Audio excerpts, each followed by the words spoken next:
Good morning. My name is Vanessa Catania, and my informational speech today will be about post-traumatic stress disorder. With us, we have Tom, Maria, and Melissa, and you as well. Post-traumatic stress disorder is near and dear to my heart. In 1941, my great-grandfather, Edwin LaFord, joined his comrades and enlisted in the United States Army to defend our nation and avenge Pearl Harbor. His hope was to defend us on the battlefield, but a training accident prevented him from doing that. He ended up a clerk in encampment, following with his commanders. He watched his comrades go out to battle and added their names to death lists. The medical tents were often full with not enough doctors and nurses, so he went in and held the hands of his friends as they passed from this life into the next. In 1945, he came home to his 2 boys and his wife and was expected to get a job, provide for his family, and be the same man he was before Pearl Harbor. In 1978, he dropped my great-grandmother off at her quilting club, went home, and shot himself. Years later, our family would tell acquaintances that the gun had gone off while he was asleep, but we all knew better. My great-grandmother tells of the man that she loved before the war. He was a jokester, a prankster, full of life, and took joy in the little. Post-World War II, he was sad, resigned, didn't understand what he had survived and so many of his friends had died. As years progressed, he got worse, until finally his only outlet was to kill himself. In 1980, the American Psychiatric Association finally recognized post-traumatic stress disorder as an actual disorder. They defined it as a psychiatric disorder that can occur in people who have experienced or witnessed a traumatic event. The symptoms, according to the National Institute of Mental Health, include re-experiencing symptoms. These are symptoms including flashbacks of the traumatic event, nightmares, and terrors.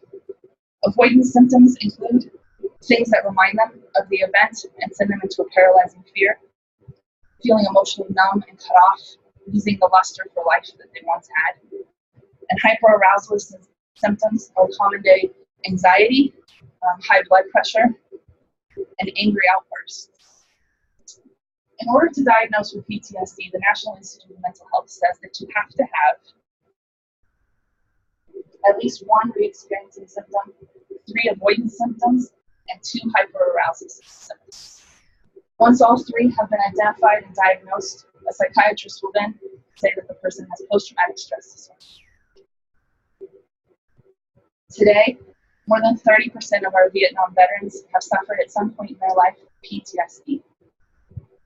12% of those that return from Desert Storm suffer from PTSD, and every year between 11 and 20% of soldiers who fight in Iraqi freedom or enduring freedom come home and are treated with PTSD.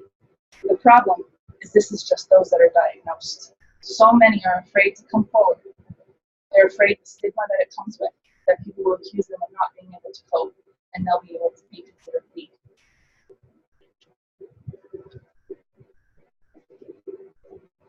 While awareness in today's world for PTSD is focused on the military, PTSD doesn't isolate to just the military. The PTSD group, PTSD United, whose purpose is to raise funds and awareness for PTSD treatment and outreach, has stated that 70% of adults in the U.S. have experienced a serious traumatic event. Of that 70%, 20% are suffering with PTSD. We can make that a little bit more real for you. Most of us know 10 people. We're close to 10 people. Work, home, family, friends. 7 of those 10 people have suffered significant trauma in their lives. And 2 of them are suffering with post-traumatic stress disorder. Do you even know?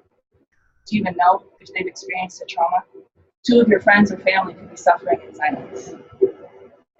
1 out of every 9 women in the United States suffer from PTSD, and most of those are as a result of sexual abuse. Being aware of PTSD is the only way to treat it.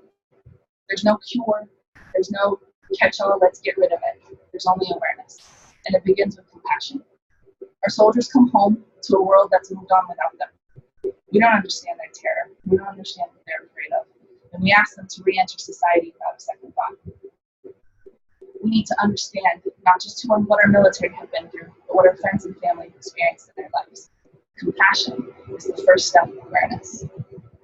Understanding the signs and symptoms will help outreach to your families and friends, whether they're soldiers or whether they're civilians. Understanding and reaching out.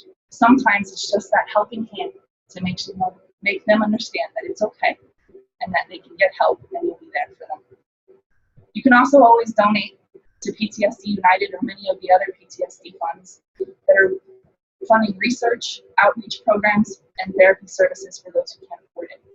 Currently, psychiatrists and scientists are looking into causes of PTSD. They're studying brainwaves and genomes to see if there's a genetic predisposition and what exactly happens to the brain when suffering from PTSD.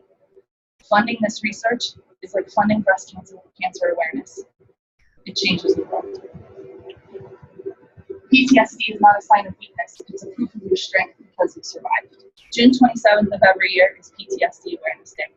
I ask you to take a moment of silence on that day and remember those that have died because they couldn't treat their PTSD, and those that have found their way out and are seeking help.